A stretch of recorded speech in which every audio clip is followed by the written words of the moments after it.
Dividi o romance O Bebê de Rosemary em 3 vídeos. Nesse vou falar de como o romance é produto de uma década, a década de 1960.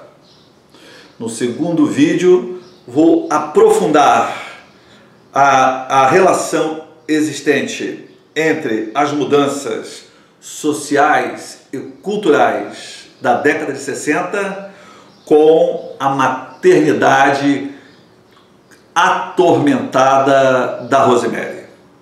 E finalmente, no terceiro vídeo, abordarei a estrutura psicológica do drama existencial da Rosemary. Para entendermos o Bebê de Rosemary, torna-se necessário darmos um passeio por toda a década de 1960. A história se passa em 1966. Ira Levin publica o seu livro em 1967 e Roman Polanski lança o filme em 1968. Vivia-se o período do pós-guerra. Era um período nos Estados Unidos de extremo crescimento econômico, de crescimento tecnológico. Havia um incremento enorme do consumo. Todo mundo achava que ia enriquecer. Todo mundo achava que ia atingir o ápice da pirâmide econômica. Vivia-se o baby boom, uma explosão de nascimentos. As famílias estavam sendo feitas porque os homens tinham voltado da guerra, as mulheres estavam parindo enormemente, todo mundo acreditava no país, as grandes invenções estavam surgindo, o mundo fervilhava, a vida nos Estados Unidos fervilhava, né? É nesse período que se dá a criação do Bebê de Rosemary. Mas nem todos queriam enriquecer. Nem todos queriam atingir o topo da pirâmide social e econômica. Alguns nadavam contra a maré. Era o movimento da contracultura. Os jovens largavam o trabalho, largavam a escola, largavam a família, largavam a sua cidade e iam viajar. Outros iam para comunidades rurais, onde praticava ali uma agricultura de subsistência, ouviam música, faziam sexo, usavam drogas, usavam roupas coloridas, os homens deixavam o cabelo crescer, né? Até essa época, o homem não usava roupa colorida e nem deixava o cabelo crescer. Foi um verdadeiro escândalo quando isso começou a ocorrer. Esse movimento da contracultura foi marcado profundamente pelo movimento New Age, né?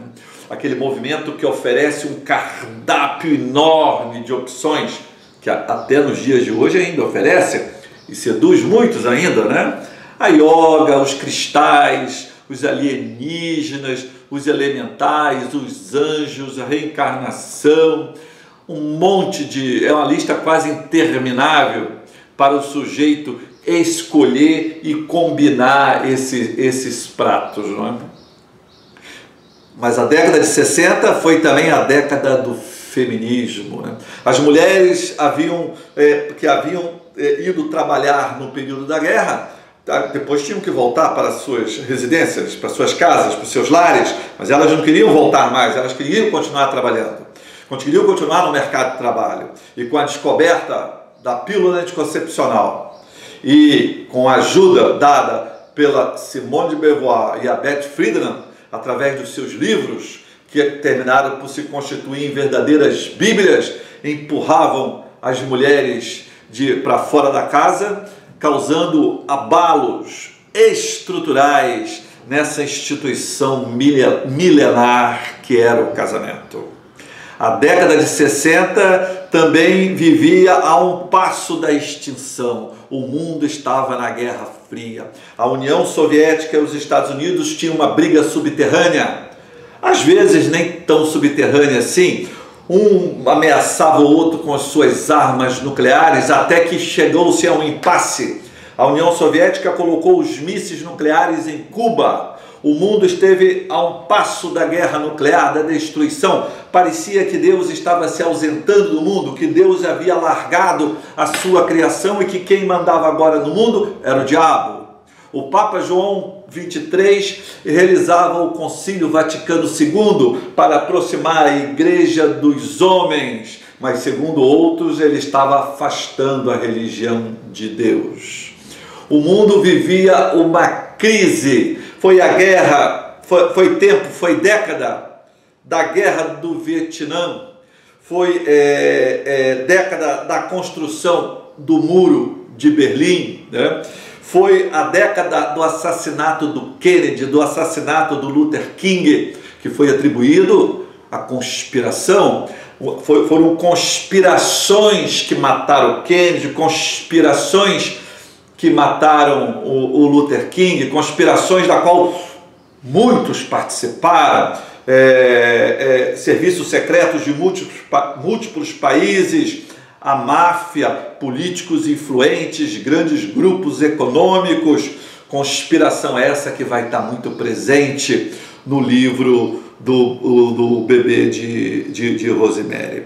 Então foi uma década de muita insegurança, uma década de muito medo, né? Foi a década em que o homem caminhava na lua, um grande passo para a humanidade, mas segundo muitos uma ofensa a Deus. A IBM nos apresentava o chip que tornaria a vida muito mais veloz, que a vida passava a galopar agora, segundo alguns, galopando em direção ao abismo. Parecia que Deus havia largado o homem à sua revelia, que ele podia fazer o que quisesse, inventava o chip, acabava com o casamento tradicional, pisava na lua, o mundo parecia que ia acabar, parecia que Deus estava ausente do mundo, parecia que o mundo estava sendo dominado, controlado pelo diabo. Será nessa década que Rosemary desenrolará o seu drama. Ela vem de uma cidade nos Estados Unidos, é uma cidade de médio porte. A Rosemary vem de uma família católica tradicional, de uma família extensa. O pai exerce o seu poder patriarcal sobre a mãe passiva e sobre a prole numerosa. Mas a Rosemary não quer saber da sua cidade, não quer saber da religião dos seus pais. Ela larga a cidade, larga a religião e vai para outra cidade, se casa com o Guy. O Guy é filho de uma divorciada, já se divorciou 3 vezes, é casada com um judeu e o Guy não é católico. Então a Rosemary está num grande problema com a sua família. Não se dá com a sua família porque agora ela é uma descolada que mora numa cidade grande. E o Guy é um jovem ambicioso ator. Ele parece não ter muito talento, mas está tendo ali algum sucesso. Fez um sucesso em algumas peças, em alguns papéis meio secundários, está fazendo algum sucesso em comerciais de TV. O Guy, como milhões de outros americanos, venderiam a alma ao diabo para conseguir atingir o sucesso. E é o que ele vai acabar fazendo, né? E a Rosemary? Quais são as pretensões da Rosemary? A Rosemary não quer trabalhar, a Rosemary não pensa em nada profissional. A Rosemary quer ser mãe, quer ser dona de casa, quer cuidar, quer ser uma boa esposa. A Rosemary está em choque com as feministas. Se a Rosemary chegasse para as feministas na época e falasse: eu estou esperando um filho do diabo, as feministas não iriam estranhar, porque a Rosemary, ela é portadora, ela acredita nessas ideias conservadoramente demoníacas. A Rosemary não provocaria nenhum espanto ao dizer que carrega no seu ventre um filho do diabo, porque ela parece estar casada com as ideias demoníacas do conservadorismo. Para as feministas de então, ser mãe era falhar 2 vezes. Falhar primeira vez porque era uma mulher passiva e submissa ao marido. E falhada a segunda vez, porque era submissa e passiva ao filho. O filho exige da mulher 24 horas por dia de atenção e cuidado, né? Dá de mamar, troca a fralda, bota para rotar, depois dá de mamar de novo, depois troca a fralda. E o filho é um tirano, o filho é um diabinho, né? O marido é um duplo do diabo. E o filho é um diabinho, porque o filho é um duplo também do diabo, porque oprime a mulher, porque castra a mulher, porque tanto o pai quanto o filho são duplos do demônio. A década de 60 foi uma década muito complicada, foi uma década de insegurança, uma década de medo. Os novos comportamentos sexuais assustavam. As pessoas ficavam aterrorizadas com os hábitos sexuais que estavam sendo propagados. A utilização das drogas, o uso desenfreado das drogas, o medo que a Rússia, que a União Soviética ganhasse a Guerra Fria, né? A decadência do cristianismo, o surgimento dos novos cultos religiosos, exóticos, estranhos, o medo que o mundo acabasse numa guerra nuclear, né?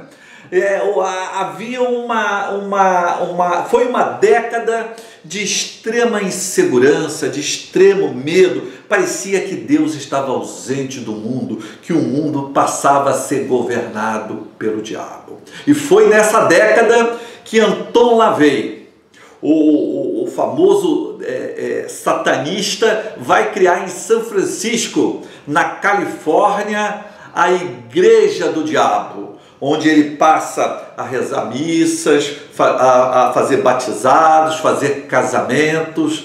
Anton LaVey declara 1966 como o ano 1 da era de Satanás. Ele faz essa proclamação, que é a mesma proclamação feita pelo Roman Castevet, o bruxo líder do romance de Ira Levin, né? Ele faz a mesma proclamação.